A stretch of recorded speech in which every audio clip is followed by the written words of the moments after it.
Hello everyone, and welcome to today's webinar on the evolving skill set of UK tax professionals. I'm Nicholas Byrne, and I'm thrilled to be back again as your host for this session. Continuing the conversation around the impact of the AI, this time we're going to focus on the humans in the loop. So as many of you know, tax is evolving fast, from automation to advisory, from digital transformation to leadership challenges. This profession is at a pivotal moment. Today's session is about exploring what it means to thrive in this changing world. Joining me today, we have two brilliant panelists who bring deep insight from both practice and people perspectives. So first of all, I'm delighted to welcome Hayley McKelvey. She's a partner at Deloitte. So Helvey is the tax and legal digital innovation leader for Deloitte. She's deeply interested in what the evolution of technology, and in particular AI, tax administration 3.0, and an increasingly complex legislative and regulatory framework means for her clients, and indeed for professional services. She's an ACA and CTA by background, and in a 20-plus year career at Deloitte, she has trained in audit, moved into tax, spending many years working in employment and expatriate tax, and also set up Deloitte's payroll and workforce management business. As a digital innovation leader, she particularly enjoys the complexities, ambiguities, and fast pace of an increasingly AI-enabled workplace. She brings innovation and creative vision to her clients to solve the most complex of challenges, leveraging cutting-edge technology to reimagine how tax functions operate. So welcome, Hayley. Thank you very much for joining us. Thank you.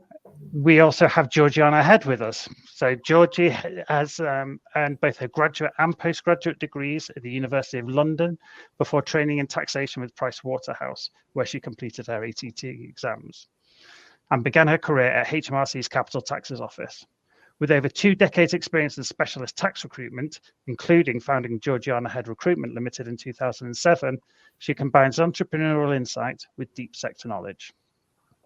Georgiana also plays a leading role in the profession as a committee member of Women in Tax, the chair of the ATT's Member and Business Development Steering Group, which I'm also a member of, and a member of both the CIOT's Diploma and Tax Technology Steering Group and the ATT CIOT's EDI Committee. So welcome, Georgie, and thank you for joining us today as well.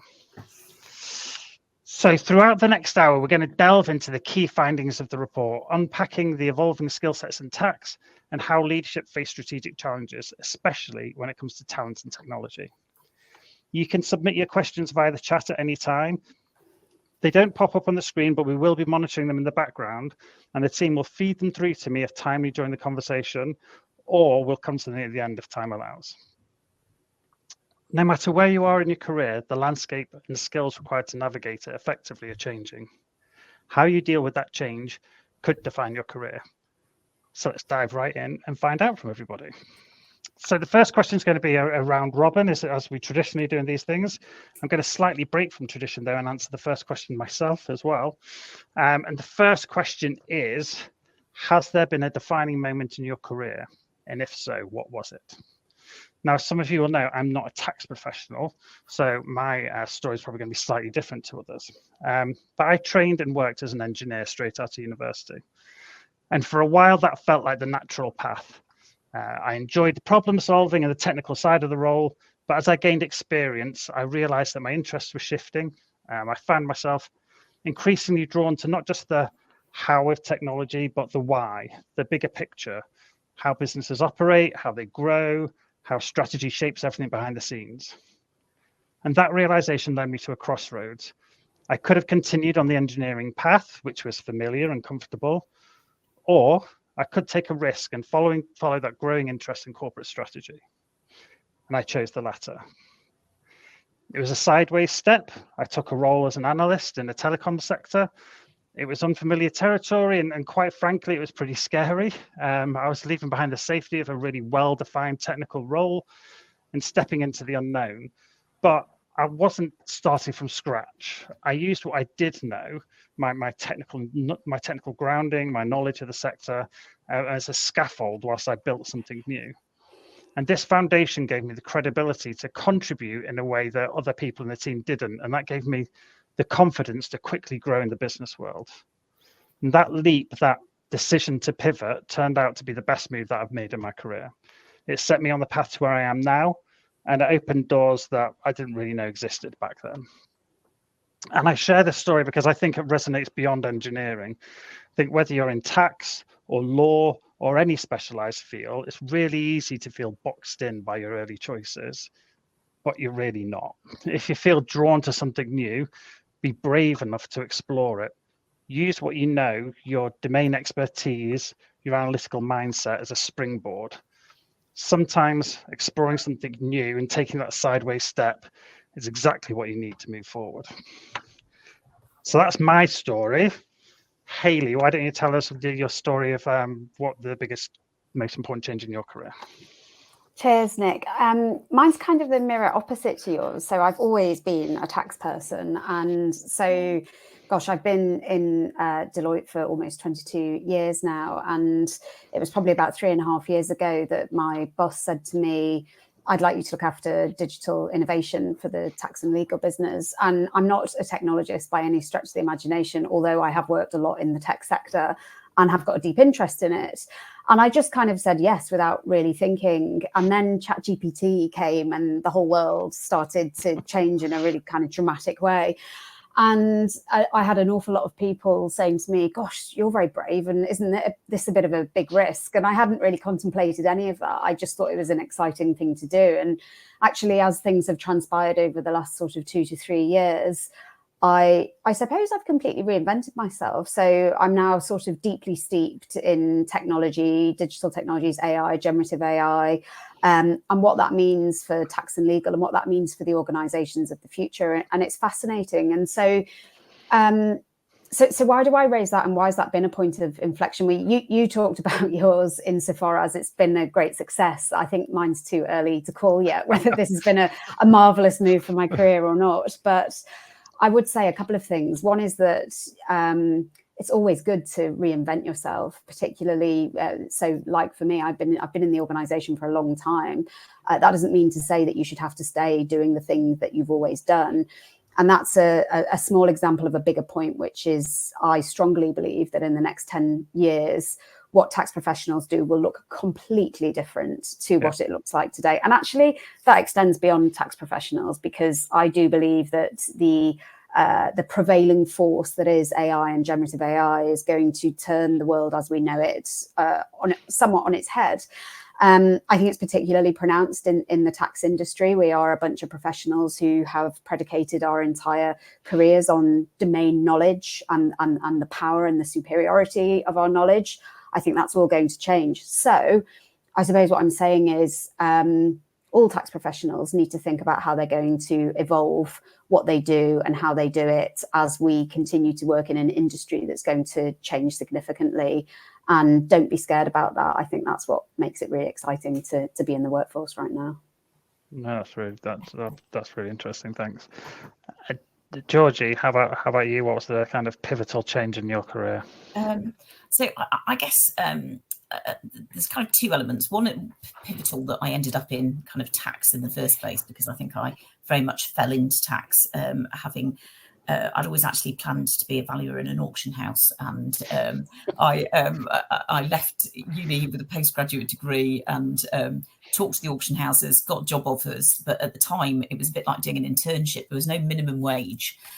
You just basically got paid £6,000 a year to do a 6-day week, and I just couldn't afford my rent in London and to do it. So I ended up talking to a careers advisor and ended up applying for the grant scheme at PW as was, and got into tax. But I was thinking about tax technology in particular, and whether there's anything in my career that has been reasonably defining or that really resonated with the topic. And back in 2017, I wrote an article for Tax Advisor about the impact of making tax digital on the future of the tax profession. And I've written a lot for the tax profession over the years, but that's probably the article I got the most responses to. And I got a call from ATT, who I was already on various committees for, saying, we've got a event happening at Wetherby Racecourse in November. We've got 145 small practitioners going, and we've been asked if we can present on MTD. None of the technical officers are available. Would you mind doing it? At this stage, I've been out of the tax profession for pretty much 20 years. But luckily it was very early days of MTD, so nobody really knew exactly what was going to happen. So I kind of, did my research and went up to Wetherby and did my talk. And I think that was kind of a bit of a my beginning of just being interested in how technology impacts the tax profession, really. And I've sort of followed it ever since. And I think sometimes these opportunities just arise. It's like when I got asked to be on the DITT committee, and I did have a bit of imposter syndrome, thinking, why have they asked me? But I think, I think sometimes you just got to take these opportunities and run with it. No, absolutely. Absolutely. Thank you very much for that. I think, there's, there's an overwhelming kind of theme here of technology. Maybe it's the subject of the webinar that's kind of predating that, but it's quite interesting. So Hayley, you were saying that you think that everyone in the industry is going to have to change at some point over the next 5 years or so, because the industry itself is going to change, and with AI is going to be doing that. And so what I'm wondering now is, how are tax leaders balancing the kind of short-term delivery pressures that they're facing, like in the moment now, when they know they've got these long-term transformative things around the corner coming up toward them? Well, it's hard is the answer to that question. So because you've got to keep the lights on and keep doing the day job at the same time as contemplating what the business of the future looks like. And that, by the way, applies to both tax practice and also tax functions in organizations. And there's pressure coming from all angles, right? So you've got the OECD model, Tax Admin 3.0, you've got AI, you've got fiscal authorities deploying AI outside of tax administration for things like fraud detection. And, so increasingly our clients are being asked for sets of data that the revenue will run AI over. And so there's a constant recalibration of trying to catch up with the moving target and the moving feast that is the external environment, but also needing to figure out, well, where is the future? And that's hard, right? Because I talked about that, it's going to look different in 10 years. I can't tell you what that will be. And I don't think anybody can.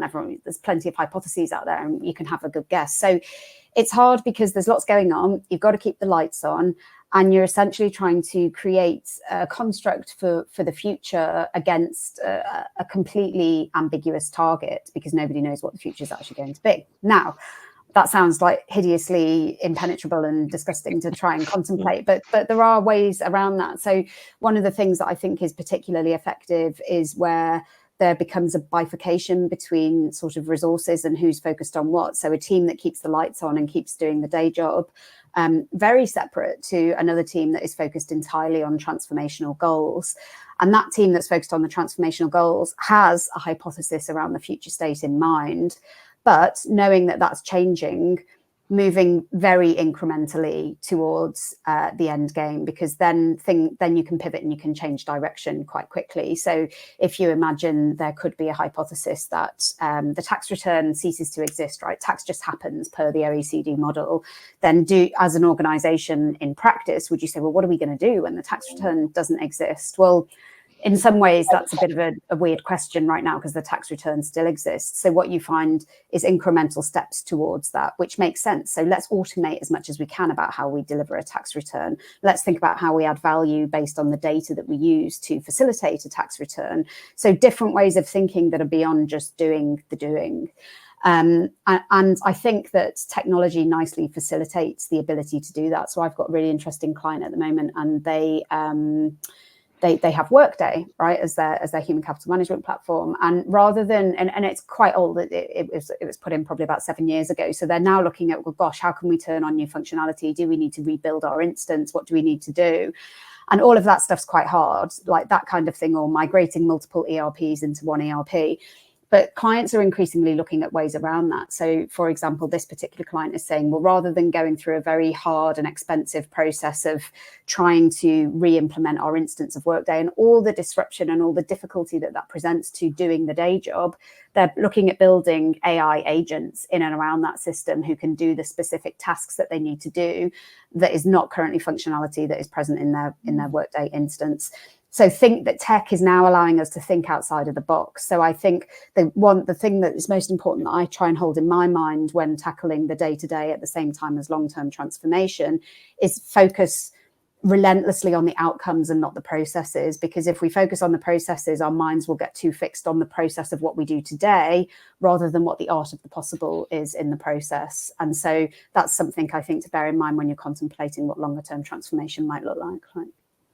No, that's really interesting. You have a few really interesting points there. So I think it's really interesting what you're saying about kind of restructuring the team, to say have some people focused on like the kind of normal BAU and other people that are kind of future gazing, and also potentially using kind of technology along the way to kind of scaffold some of those teams and to help them undertake the work. Yeah, absolutely. But when you're kind of standing on kind of shifting sands of an uncertain future, not sure where it's going, how are you able to, because none of these things are cheap, right? Like setting up a separate team to look to the future or deploying these technologies to help do things. How do you get buy-in from the executive leadership team to invest, to make those sort of long-term investments when the future is so uncertain? Yeah, again, it's hard. But I think it does come down to, and I hate to use the word strategy because it's such a poorly used word, but you have to have a strategy. You've got to have a plan, right? So one of the things that we see being quite successful is if you've got a plan and then you can articulate that even if those, uneven, the shifting sands do change, the actions that we take towards that plan will still give us return on investment and will still be value accretive to the organization, then let's do it. And actually, that's I guess there's a lot of personal bias in that statement because I love change and I love innovation. Now, but that's not right for all functions and all organizations. So I think in orchestrating that plan, it's important to have some honesty around, do we want first mover advantage, for example, or do we want to wait and watch what happens first and then quietly follow behind? And I think being honest and doing some deep thinking around what the guiding principles and philosophies are of the organization or of the practice is an important first start, because that will resonate when you're then trying to get traction with executives who need to sign off things like investment asks. The other thing I would say with tech, and I've really felt this many times, is I think that often organizations think about the cost of technology in a very binary fashion. So how much will it cost us to license something, or what will the implementation cost be? But actually the costs extend way beyond that, because you've got to maintain and continue to develop a piece of kit. But also there's a lot of hidden cost, if you like, in the cost of deployment and engagement and the process and the change management that goes with saying to people, here's how you used to do your job. Now we've got this piece of kit. Here's how now you're going to do your job. And that looks very different. I think baking in all of those things is really important. A, to make it successful in the end, and B, to have a really honest conversation about what it costs and therefore, is it worth us doing this? No, that's really fascinating. Thank you. And Georgie, just to kind of spin it around onto a kind of people perspective. So, as Hayley was just saying there, businesses are kind of recalibrating themselves to kind of look to the future. How are candidates at different levels kind of recalibrating what they do, their new ways of working, and the different things that professionals face? And given that in the report that we produced, we saw that technology. The tech-driven traitors now outranking commercial acumen. How are candidates responding to that shift and kind of embracing technology increasingly within the profession? So I thought about this quite a lot. I think the profession really has evolved a lot in the last, really since COVID. I think it was changing anyway. So if we think over the last 30 years, we've gone from paper-based accounting and tax to the first desktop computers, people then going to laptops. I remember when, it would be only the partner who had internet access, all these things, it's been changing. We've gone from, you sit in your exam hall to do your professional exams, You know, it's twice a year, you go and you do it, to the advent of things like the CBEs, so computer-based exams for, you know, your law, your professional ethics and your accounting. And then with COVID, the institute suddenly had to put everything computer-based because they couldn't get people into an exam hall. So that you know, was a massive change in the whole landscape for the professional institutes. And then the institutes have then had to follow up with that, because they're open book exams, and open book now means that you're looking at your Tolley's books on screen. Quite often there might be a AI element to that. So they're having to monitor what the candidates are doing while they're actually sitting their exams. And we have unfortunately seen with, you know, across all of the professional bodies, people cheating using things like ChatGPT and AI engines.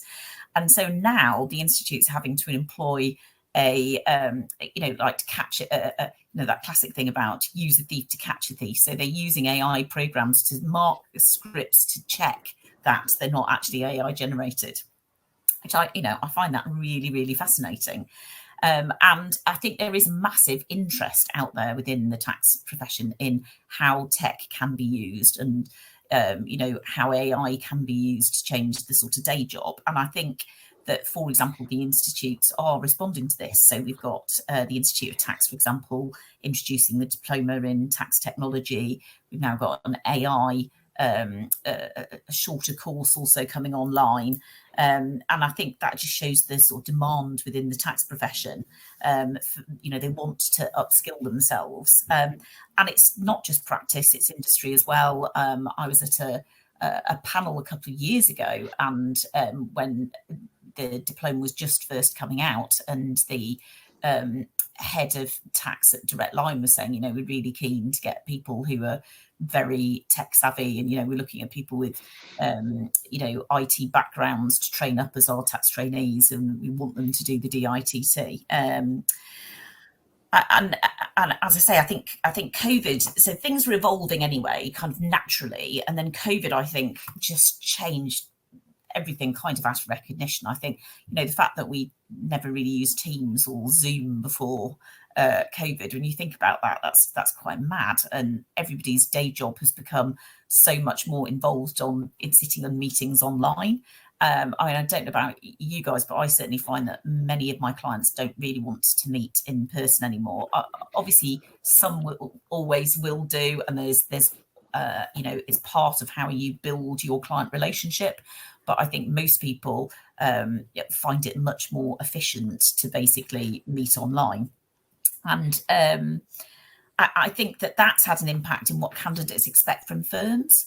So most people expect firms or in-house teams to offer them some form of hybrid working.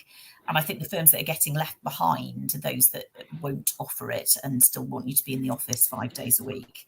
I mean, that in itself causes issues, because, you know, the classic model of a tax trainee is that you sit next to somebody.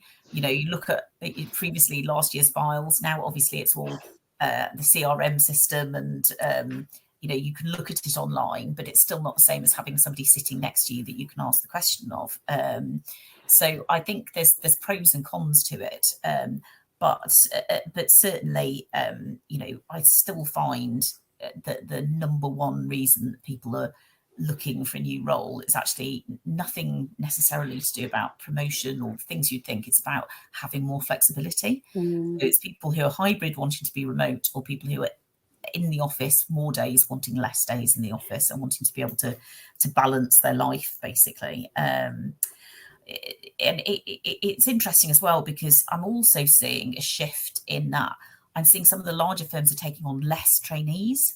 I think they feel that AI will take over some of the junior preparation work in a similar way that, you know, Xero and other AI-based accounting programs now can populate your VAT returns. So it will be interesting to see how that sort of impacts. You know, we've already seen that in COVID, a lot of firms cut their trainee recruitment. So we've got a bit of a backlog at the junior end of the market. So it'll be quite interesting to see what sort of happens next, really. Georgie, can I ask you a question? I think that what you said is so interesting, and because your vantage point, you interface with the employers and with the candidates. I had this. I'm interested in your view on who's more ready for this stuff. So I had a conversation with a student who is reading economics at Bristol, right? And she was interested in getting into a summer vacation scheme at Deloitte, and we were talking through it all in tax. And I said, so what have you learned so far at university about AI and how that's going to impact the jobs market? She was like, sorry, what is it? And it was quite clear that there was literally nothing happening on campus at university around technology skills. And it really kind of blew me away. And so what I'm seeing is that the generations that are coming out of university are really literate when it comes to tech, but they're using it in their personal lives, and it's kind of incremental to their lives, but they don't really understand. They're not really that schooled in what it means for the profession that they want to go into. Correspondingly, what is the position of the organization? So we were one of the first to pilot the tax technology diploma with the CIOT, and it went down really, really brilliantly. But I'm interested in your view of who's further ahead or behind. Is it the candidates, or is it the organizations you're placing them into when it comes to that recognition of training, skills, and that's professional exams and softer training and everything has to completely change? So I think it really varies. It's really interesting you're saying that about university students, because what I tend to see is that the more junior candidates are really tech savvy, and they expect to use AI all the time to do a first draft of things. They expect to use it to do the classic things like meeting notes, using Copilot and things like that. And so my son's 18, A-levels era, and one of the things that they do at A-level now is an EPQ, which is like a project-based thing alongside your A-levels, and you do your research, but then it's kind of expected that they'll also put what they've written into some AI engine to check it and to see if there's anything else to add, if you see what I mean, and then they finesse it from there. And but I know that things like UCAS applications, there's been a problem because UCAS is having to tell people don't do it in ChatGPT. It needs to be from you and not from not from the mind of the AI type thing. So I from what I see I don't see very many kind of new graduates, I guess. I tend to see people when they've already had a couple of years of experience. They're looking for their second job sort of thing, not their first job. But I do tend to see that the more junior candidates are really, really on it.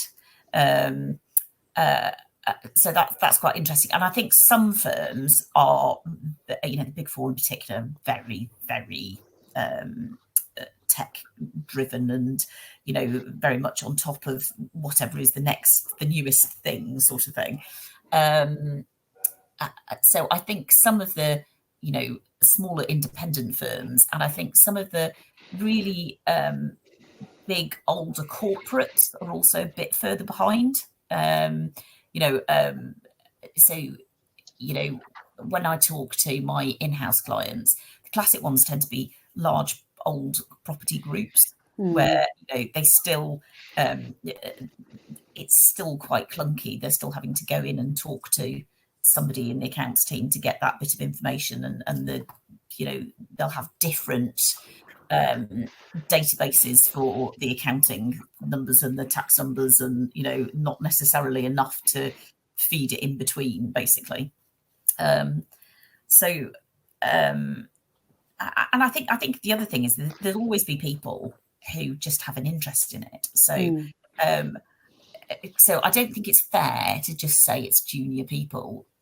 So the person I can think of, for example, who is a real driving force in tax tech is probably Paul Applin. So Paul's retired from being a partner. He's, I think is he president of the Institute this year? He's been previously president of ICAW. Oh. And he's, one of the people who leads on DITT. He's a real thought leader and writes a lot for taxation and tax advisor on tax tech. And he used to work for a small firm, AC Mole & Co, and they were the first firm to submit a return via the self-assessment software for HMRC. They were the test organisation. And I think because of that, he's just continued. So he probably knows as much about AI as anybody I know, but he isn't the classic junior candidate. He's somebody who's effectively retired from his day job. So I think some of it is just whether you've got an interest in it as well. Yeah, absolutely. I mean, so just building on some of this stuff. So, like, what are the risks to firms that don't adopt AI? Is there a risk of them not being competitive in the market? Is there a risk of them not attracting talent? Like, well, what do you think the big threats are that firms are going to have to face? Yeah, all of that. I mean, so certainly I mentioned first mover advantage a little while ago. I think that's like way past, time and time again, when we are on the receiving end of RFPs, the RFP will invariably mention, you need to tell us how you're going to use AI to build efficiency, to give us better insights, to do things more quickly, and show us how you're going to add value through the use of technology. Sometimes that's not always that deeply thought through, and sometimes you can sort of sense that the procurement organisation has got a mandate to push this on the part of its suppliers, which is fair enough. But I think that whichever picture of the future you subscribe to, being an organisation that steps away or looks away from AI is a bit like saying, well, we're not going to give laptops to our people or internet access to our people. It's just, I just don't think it's a thing. No, absolutely. And it's interesting you talk about kind of client expectations there. I mean, how are they shifting? I know you say like it's becoming like a standard thing in RFPs or whatever and stuff, but are there changes in what they expect you in terms of speed of delivery, cost of delivery, the agility of the team that's supporting them? Are they expecting different behaviors off the back of the adoption of AI? Well, I think that clients for a long time have been expecting all of the things that you've just articulated with or without AI. I think that AI underlines the fact that there should be an expectation in the market that providers can deliver those things to their clients. But I would temper some of this with risk and ethical AI and safety surrounding AI. So absolutely, client organizations want you to use the best of technology to deliver the best to them in the quickest time and, a star service. But that's all very good at a headline level. When you get down to the nitty gritty, you need to have some really deep and careful thought around data exchange, how data is used, how client data is used.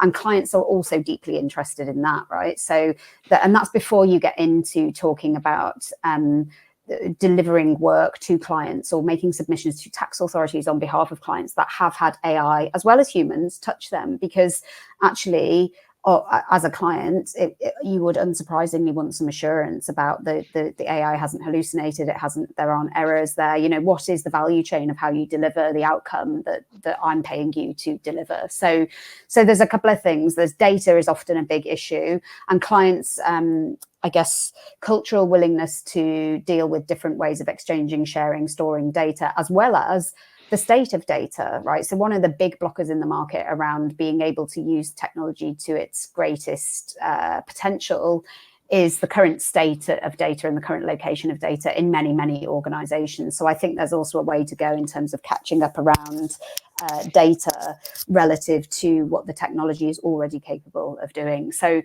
it's all right to talk about it at a high level, but when you get into the nitty gritty of what it actually means, it can be significantly more challenging. Yeah, and I think that relates to a question that's just come in quite nice, I think. So Ali Desnaanian, and apologies if I didn't get your surname quite right there. He was asking if you see the accountancy firms, particularly small accountancy firms on the smaller end, could end up using like consultancies or kind of AI specialists to come in and help them tackle all these problems. Because I think it's a, as you were saying, it's a challenge for Deloitte to do some of these things, and Deloitte has got huge amount of resources. Lots of firms don't have anywhere near the resources that Deloitte are fortunate enough to have, and so when they come to looking at the best solutions, looking at the the cleanliness of their data that they're going to need to deploy in these and things, it can be a bit overwhelming. So how do you think that they're going to be tackling this problem? Do you think there's going to be a role for these kind of AI consultant specialists to help these firms roll it out? I don't know about AI consultant specialists, but I think there's already various organisations that are focusing products at the more SME end of the market, if that makes sense. So at the most basic level, it would be things like Xero, where you're automating part of your accounting and tax process. At the other end of things, you've got different firms looking at basically analysing tax processes for advisory work. So and building products that learn about the client. So they they learn that this client is in this industry sector. If they're in this industry sector, it is likely that they will need to do a claim for, I don't know, capital allowances per se at this point. And so the new models will prompt the advisor on each of their clients at different date times and say, have you thought about this? So, and I think that that's probably part of the way the profession will go, because it's very hard in a, as a smaller practitioner to kind of know everything. And what happens at the moment is that smaller firms tend to outsource things that are perhaps not within their normal wheelhouse. So the classic thing is they might outsource their tax investigations to a boutique. They might outsource their stamp duty work to a law firm or a boutique or something like that. So they already do it to some degree, but I think that technology might allow them to do some more of the work in-house. But I think it's quite a nice idea, because we're already seeing sort of tax technologists, aren't we? How you effectively, most people probably think of you as a tax technologist. So I wonder whether there will be more kind of roving tax technologists who do exactly that. I think there will be.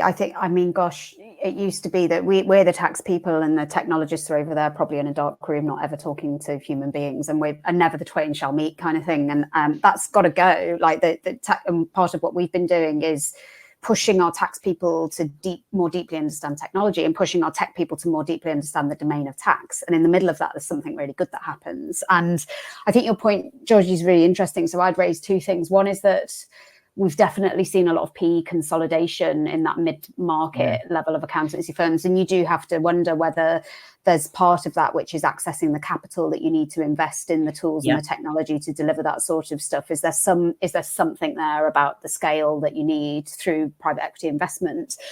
And secondly, I think we should talk about disintermediation risk. So there's a whole plethora, like you say, of these specific tax domain specific tools that have surfaced. And so subject to what your firm does and offers in the market, is there a risk that you could become disintermediated by reference to those tools? Because what's now between the client and that tool is you, and what are you giving to the client above and beyond what the client can get by directly interfacing with the tool? I think it's a really important thing for big and small organizations to think about, because that's going to probably shift the attention of where organizations play relative to their start point, in order to not be disintermediated by technology providers. Yeah. It's interesting, because we've kind of been here before, because back in 1997, when self-assessment came in, I remember that everybody was terrified that would mean the end of personal tax as we know it, and that no firms would be doing personal tax returns anymore, and the clients would just do everything themselves, and that just really hasn't happened. And at the time, I was sitting in a private client team, and one of the things we were all really worried about was, would it mean that the cost of doing a tax return, people would expect it to be a lot lower?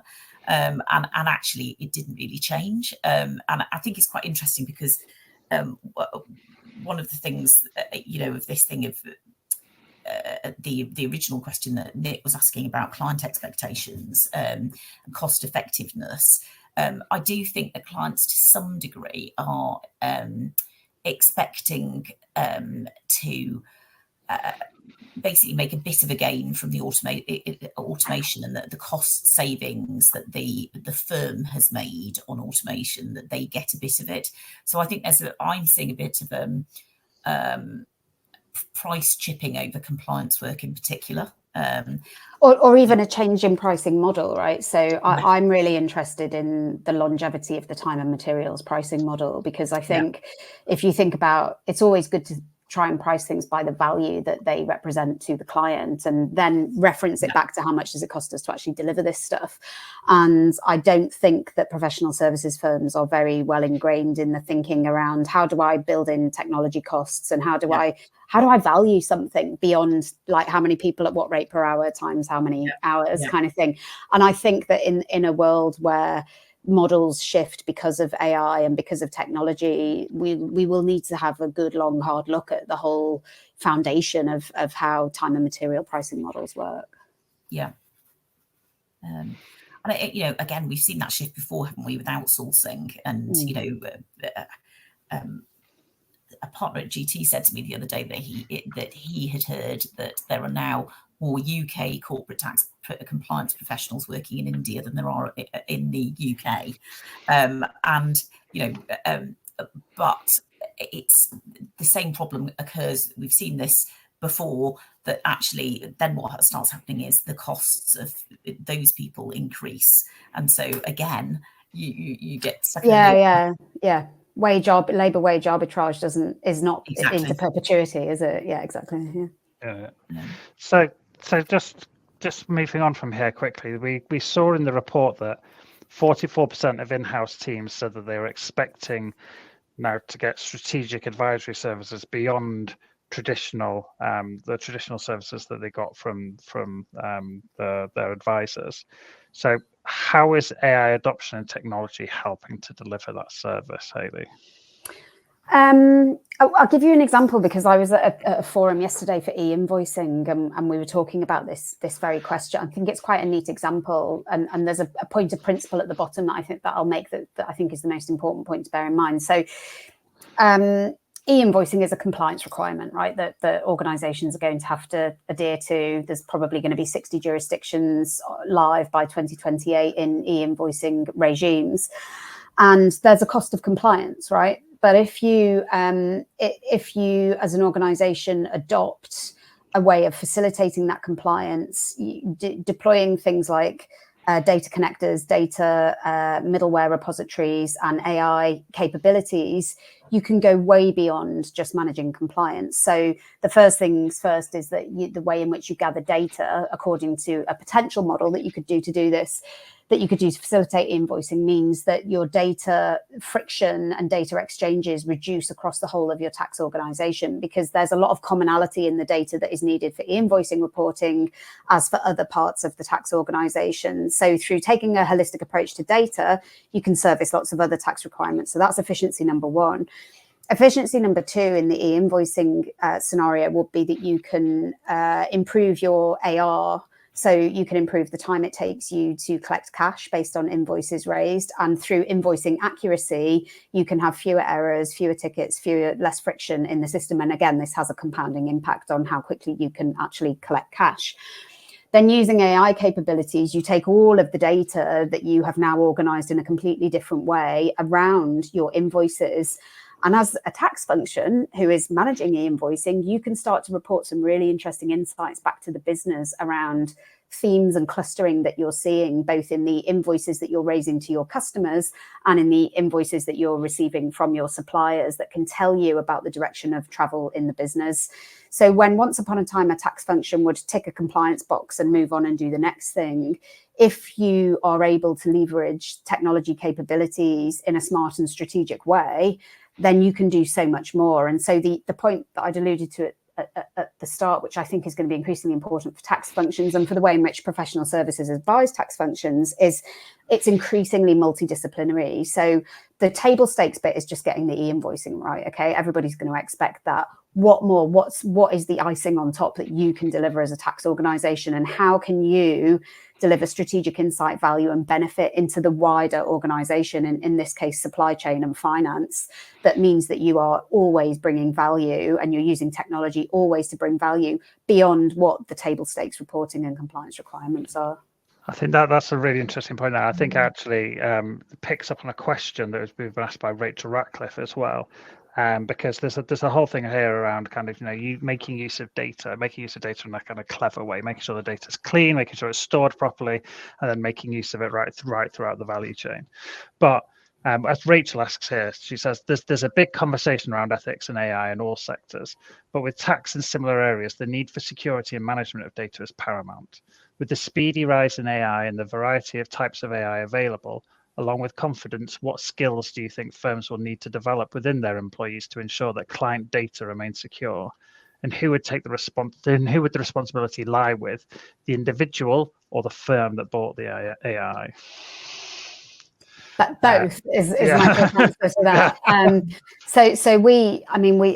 It will hopefully not surprise you to hear that we've taken this whole thing incredibly seriously. And at Deloitte, we have a platform called Paired, which is our sort of general chat user interface for using generative AI. And there is a whole office of AI that has managed the deployment of Paired. And this is also where it's hard when you're a global organization, because rules in every jurisdiction are different and we're all bound by different regulations. And also we're bound by different contractual agreements that we have with our client organizations. So there's a whole office that has stood up a whole governance framework around what you can and you can't do as an organization in that technology.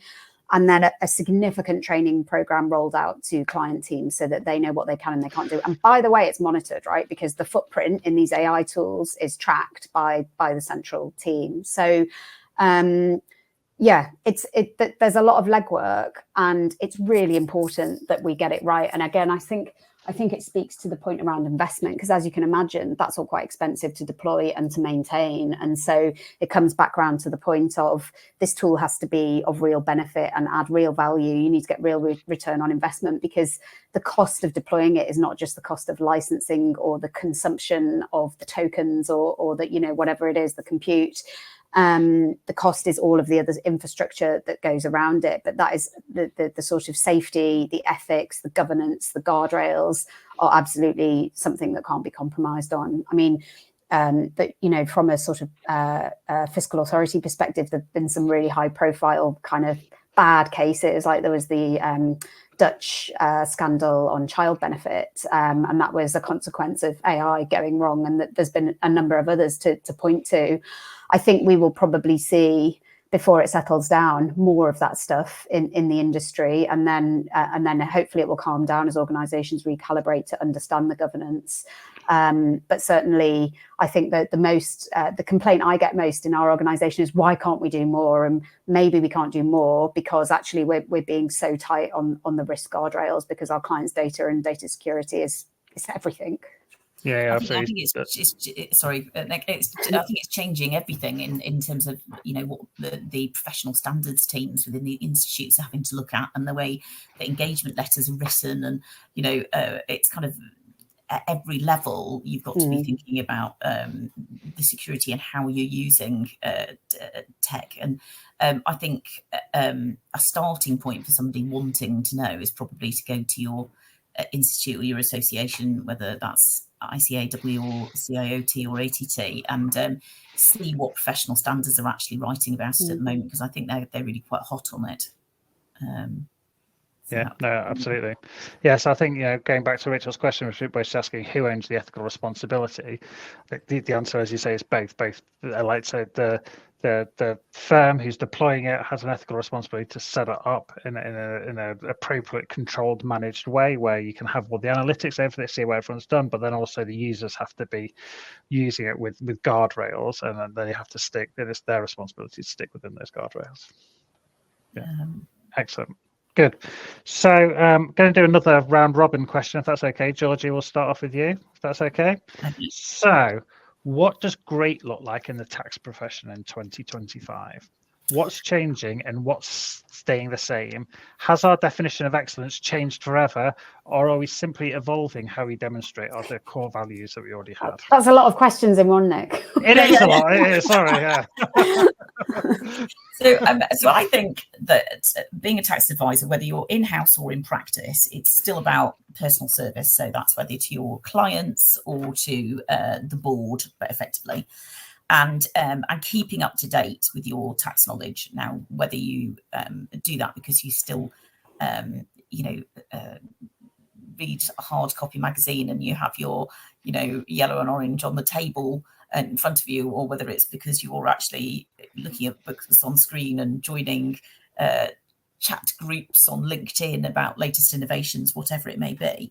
I think that clients expect advisors, really good advisors, to be creative still. So not creative in a let's do a tax product that's going to, the guy's going to collapse. I mean creative as in solving problems, because that's the fundamental thing. So whether that problem be how we interface with HMRC and the fact that they keep querying something that we know is right, and how do we do it? And then I think more than anything, it's about being commercial.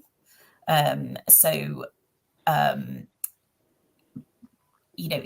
don't want, if it's a model of, if you look at an organisation is a dog and tax is the tail, you don't want the tail to wag the dog.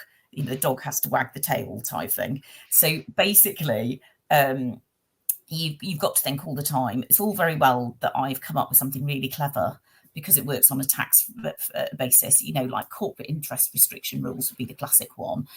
You've got some interest, you're restricted in the UK, you want to move it to another group entity in a different country to get the best tax advantage from it across your group. But the reality of doing that, it might be fine to map it out, but the banks probably don't want you to move that interest. The company probably has a good reason, a good commercial reason why you can't move that bit of interest to that bit of the group. And I think that commerciality really is what clients are looking for, that you understand the tax, but you also learn about the client enough to understand what's practical and what's not practical. And I think that's, the really exceptional, particularly partners that you meet, the really, really exceptional partners you meet, they are very, very commercial individuals. Excellent, thanks. And Hayley, what do you think great looks like? Yeah, I mean, I agree that whole notion of, tax not in a vacuum, and actually being curious about what your client's organisation does and what its strategic objectives are, because you don't want to set something up for a future that is has dissonance with the direction of travel that the organisation wants to go in. I think increasingly great looks like encouraging the tax organisation to think beyond its own boundaries. So to increasingly have connectivity and nexus with finance and with other parts of the organisation, because a bit your dog tail thing, I think, is absolutely right. But I think sometimes when you combine technology in, what I would say is that I always used to say that technology is just an enabler of a business strategy.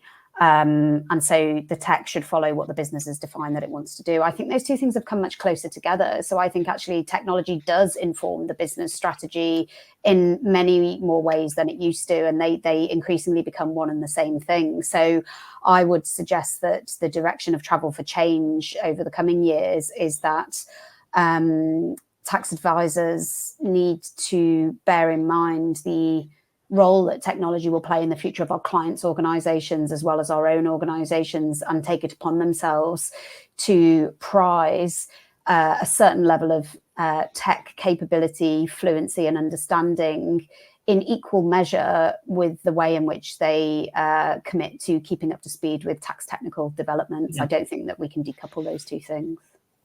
I made me think of something else as well that I think we've seen a lot of over the last few years, is that clients expect a diverse team to be fronted, and they very much are very aware of EDI. So from my perspective, all of my top 20 and big 4 clients as part of my preferred supplier agreement are expecting me to do a very, very thorough breakdown of EDI and, what training I have, to be able to bring them a diverse pool of candidates. So across all areas of diversity and equality, so social background, race, religion, everything. And what I was, again, talking to a client the other day, and we were talking about this and talking about how that's very much structured into the pitch process with most clients nowadays. But that they'd actually seen, since Trump had come in power, that the American clients are not asking for it anymore. So I thought that was really interesting, that politics could actually be, impacting. And it really does. And I think in some ways, when I speak to clients about that, it's hard, right? Because I think that they're doing what they have to do by reference to the regulatory environment in which they operate, but it doesn't mean that their core values have actually changed. So there's a really skillful thing to try and achieve there, which is by giving them what is aligned to their values, whether those values are necessarily written down in the publicly available statements or not. Yeah. Excellent, thanks. I did have one more question for you all, but we don't have much time, and there's an interesting question that's come in from our audience. So I'm going to give audience priority over my own wishes. I'll ask you that one first of all. So question has come in from Sakir Ahmed. He's asked, as AI tools become more embedded in tax workflows, how do you see the role of human judgment evolving, especially in areas like tax interpretation, client advisory, or ethical decision making? So as those tools become embedded, lots of the tasks that humans currently do will be automated by, or will be undertaken by an AI, be that an agent or a model, whatever it is.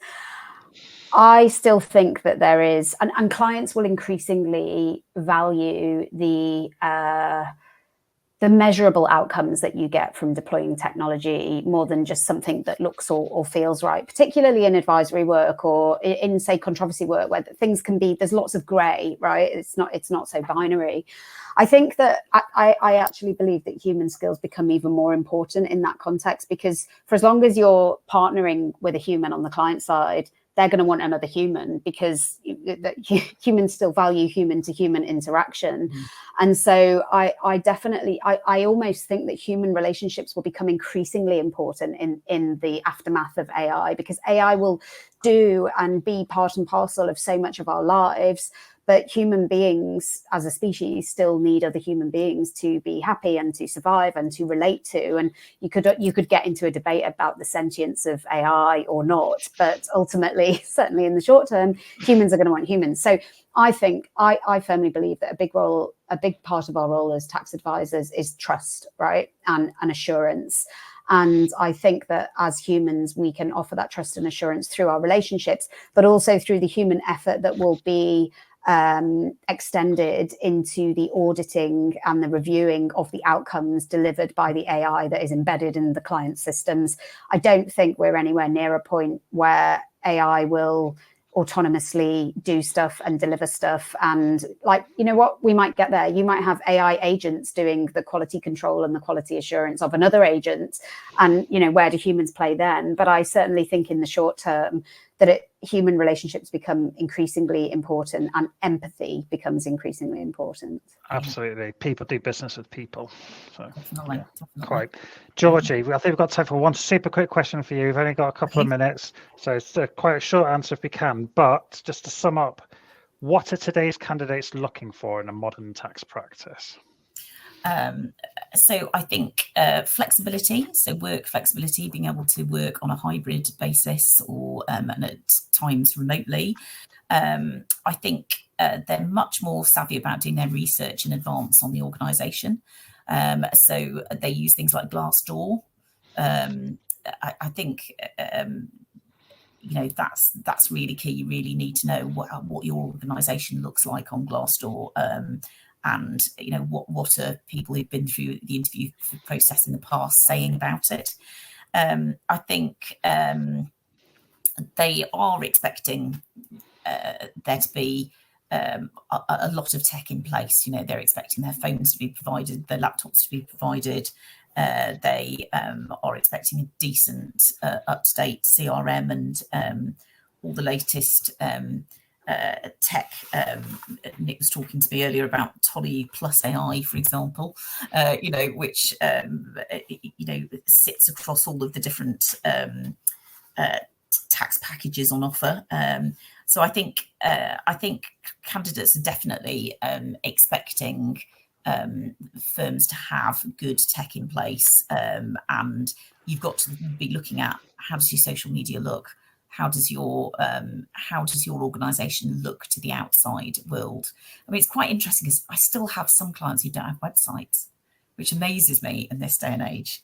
And they get all their clients through referrals. I've got 2 at the moment. One's part of an investment management house, and it's actually really hard to get candidates to look at them because they don't have a website.